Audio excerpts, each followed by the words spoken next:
El polvo del camino de tierra se levantaba con cada paso que daba hacia la casa principal del rancho San Miguel, el lugar que había sido mi hogar durante los últimos 15 años.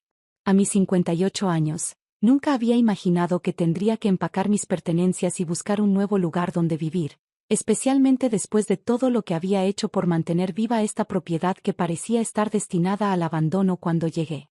Mi hermano Aurelio había sido el dueño original del rancho, una propiedad de 150 hectáreas que había heredado de nuestro padre. Pero Aurelio nunca tuvo aptitudes para la vida del campo. Prefería las comodidades de la ciudad, su trabajo en una oficina de gobierno, y su vida social urbana. Durante años, el rancho había estado prácticamente abandonado, con solo un cuidador ocasional que mantenía las instalaciones básicas funcionando. Cuando Aurelio murió hace 15 años en un accidente de tránsito, dejando a su hija Mónica como heredera, yo me había ofrecido a cuidar la propiedad temporalmente. Mónica tenía entonces 23 años, estaba recién casada con Gerardo, y vivía en la capital persiguiendo una carrera en mercadotecnia. No tenía ningún interés en la vida rural y había aceptado agradecida mi oferta de mantener el rancho funcionando. Durante todos estos años, había transformado San Miguel de una propiedad descuidada en una operación próspera. Había reparado los establos, modernizado los sistemas de riego, plantado nuevos cultivos, y criado ganado que ahora representaba un patrimonio considerable. Mónica venía de visita 1 o 2 veces al año, siempre acompañada de Gerardo y sus 2 hijos, tratándome con la cortesía distante que se reserva para empleados confiables pero que no son familia verdadera. Nunca había pedido dinero por mi trabajo. El acuerdo tácito era que yo podía vivir en la casa del capataz, usar una pequeña porción de tierra para mi huerto personal, y en cambio mantendría la propiedad productiva hasta que Mónica decidiera qué hacer con ella. Para mí era perfecto, tenía un hogar, un propósito, y la satisfacción de ver cómo mi trabajo daba frutos cada temporada de cosecha. Pero las cosas habían comenzado a cambiar en los últimos meses. Mónica había empezado a traer invitados durante sus visitas, agentes de bienes raíces, desarrolladores urbanos, inversores que miraban el rancho no como una propiedad agrícola sino como una oportunidad de negocio. Había escuchado fragmentos de conversaciones sobre potencial turístico, desarrollo habitacional, y maximizar el valor de la tierra. La confrontación final había llegado el domingo por la mañana, cuando Mónica apareció acompañada no solo de Gerardo, sino también de sus 2 hermanas mayores, Patricia y Verónica, junto con sus respectivos esposos. Era como una invasión familiar, y la tensión era palpable desde el momento en que bajaron de sus camionetas. Tía Esperanza, Mónica me había saludado con esa sonrisa tensa que usaba cuando estaba a punto de dar malas noticias. Necesitamos hablar contigo. Nos habíamos reunido en la sala principal de la casa grande, la misma donde Aurelio solía recibir visitas cuando era niño. Patricia, la mayor de las hermanas, tomó la palabra con esa autoridad que había desarrollado como directora de recursos humanos en una empresa multinacional. Esperanza, apreciamos mucho todo lo que has hecho por el rancho durante estos años, comenzó con el tono condescendiente que usaría con un empleado que está siendo despedido. Pero la situación familiar ha cambiado, y necesitamos tomar decisiones diferentes sobre la propiedad. ¿Qué tipo de decisiones?, pregunté, aunque el nudo en mi estómago ya me anticipaba la respuesta. Mónica extendió una carpeta sobre la mesa de centro. Hemos decidido vender el rancho. Ya tenemos un comprador interesado que quiere desarrollar un complejo habitacional de lujo. La oferta es muy atractiva. Las palabras cayeron como martillazos. 15 años de mi vida, de mi trabajo, de mi amor por esta tierra, reducidos a una oferta atractiva para personas que veían el rancho solo en términos de metros cuadrados y potencial comercial. ¿Y qué va a pasar conmigo?, pregunté con voz más débil de lo que hubiera querido. Gerardo se aclaró la garganta con incomodidad. Bueno, obviamente no esperamos que te vayas de inmediato. Te damos hasta fin de mes para que encuentres otro lugar y organices tu mudanza. Hasta fin de mes, repetí, sintiendo como la realidad se asentaba. 3 semanas.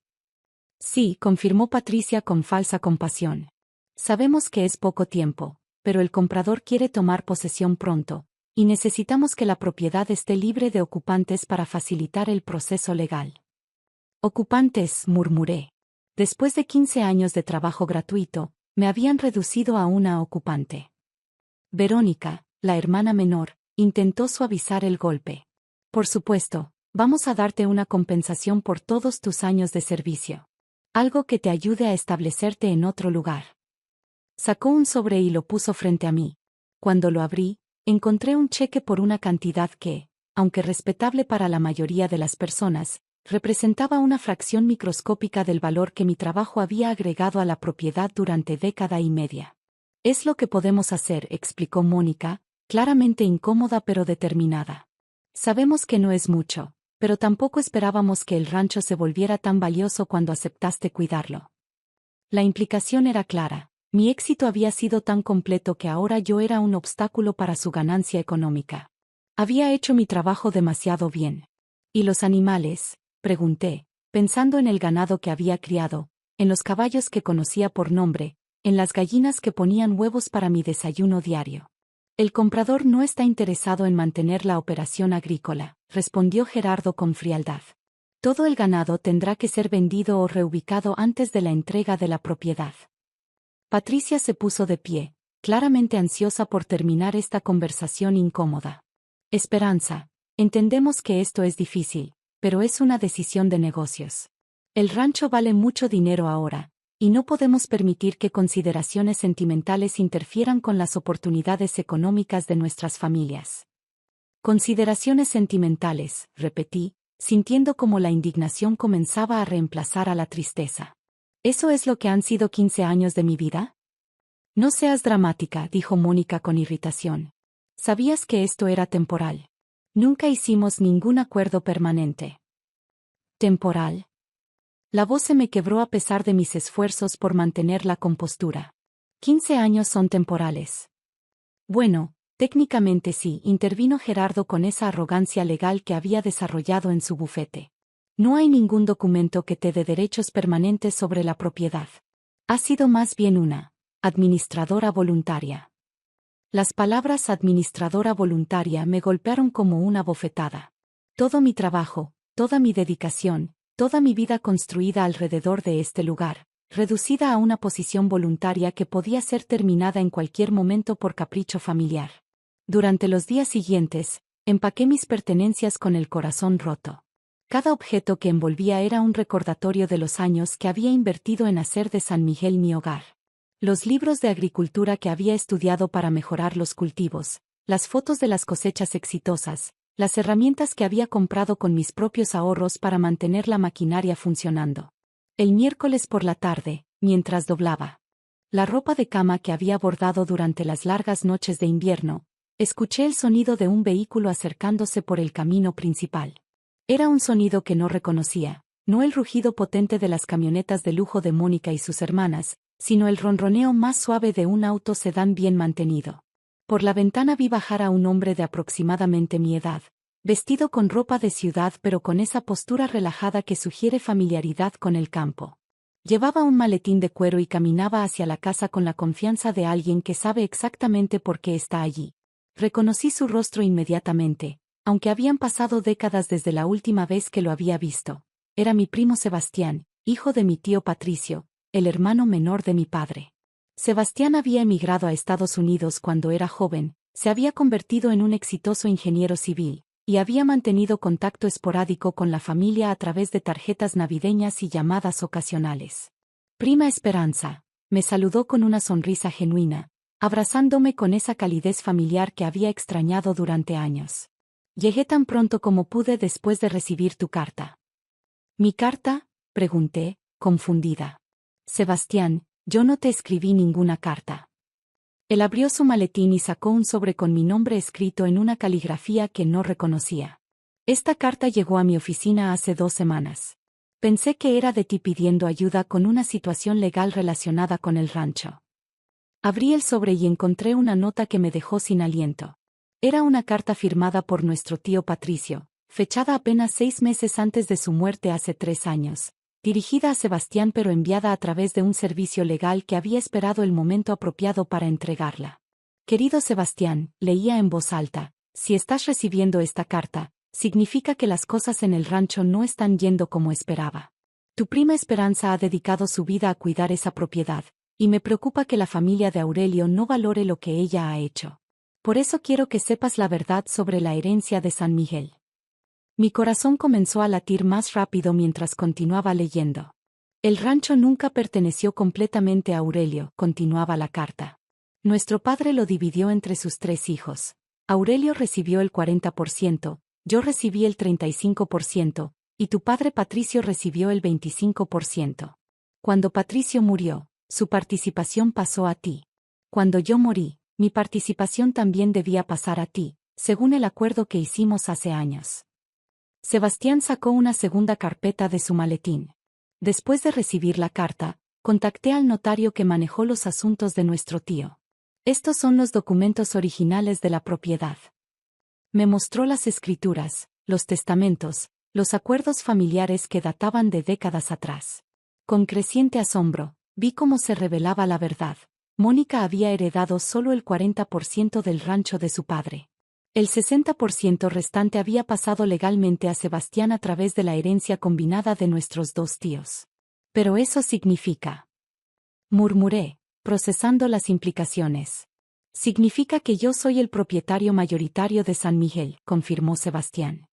Y según esta carta final de nuestro tío, él quería que yo te transfiriera oficialmente mi participación como reconocimiento por todo lo que has hecho por mantener viva la propiedad familiar. Sacó un tercer documento, este notarizado y reciente. Ayer firmé los papeles de transferencia. Esperanza, tú eres ahora la dueña del 60% del rancho San Miguel. Mónica puede quedarse con su 40%, pero las decisiones importantes requieren tu aprobación. El mundo pareció detenerse. Durante 15 años había creído que era una cuidadora temporal de la propiedad de otros. Ahora descubría que no solo tenía derecho sobre el rancho, sino que era la propietaria mayoritaria. ¿Por qué el tío Patricio nunca me dijo nada?, pregunté, con lágrimas rodando por mis mejillas. Sebastián sonrió con ternura.